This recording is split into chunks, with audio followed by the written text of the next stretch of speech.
চনৰ পৰা কৰি আহিছোঁ। আজি 34 বৰ্ষ চলি আছে।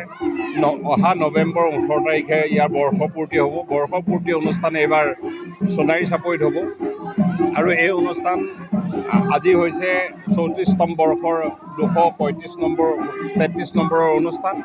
এই অনুষ্ঠানভাগি অনুষ্ঠিত কৰিবলৈ আহোঁতে আজি বৰদলনি ভেবেলী উচ্চতৰ মাধ্যমিক বিদ্যালয়ৰ সৌজন্যত আৰু সন্ধান গ্ৰুপৰ সহযোগিতাত অনুষ্ঠানভাগি অনুষ্ঠিত কৰিছোঁ। আৰু এই অনুষ্ঠান কৰি আহি আজি 34টা বছৰে মোৰ যি অভিজ্ঞতা, সেই অভিজ্ঞতাৰে মই এটাই আপ্লুত হওঁ যে বহু বিপথে যোৱা ল'ৰা ছোৱালী সৎপথলৈ ঘূৰি আহিছে। মই আশা কৰোঁ কেতিয়াও বৃদ্ধাশ্ৰম নাথাকক।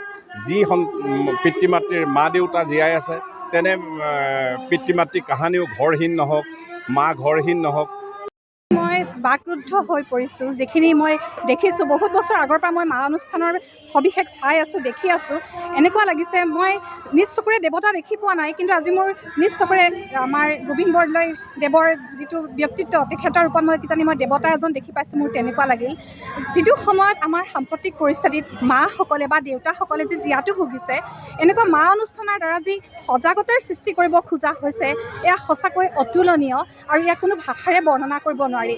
প্ৰতিজনী মায়ে আমাৰ স্বত্বাধিকাৰী গোবিন্দ বৰদলৈ দেৱৰ দ্বাৰা এদৰে এজন সন্তান পাওক, মই আজি মনে প্ৰাণে সেইটোকে আশা কৰিছোঁ। প্ৰতিগৰাকী মায়ে নিজৰ জীৱনটো জীয়াবৰ বাবে সুবিধা পাওক, প্ৰতিজনী মায়ে জীয়াই থাকক, উপভোগ কৰক, সন্তানৰ লগত নিজৰ বৃদ্ধ সময়খিনি যাতে পাৰ কৰিব পাৰে, সন্তানৰ মুখলৈ চাই যাতে গোটেই বৃদ্ধ বয়সটো পাৰ কৰিব পাৰে, মই আজি খুব মনে প্ৰাণে কামনা কৰিছোঁ।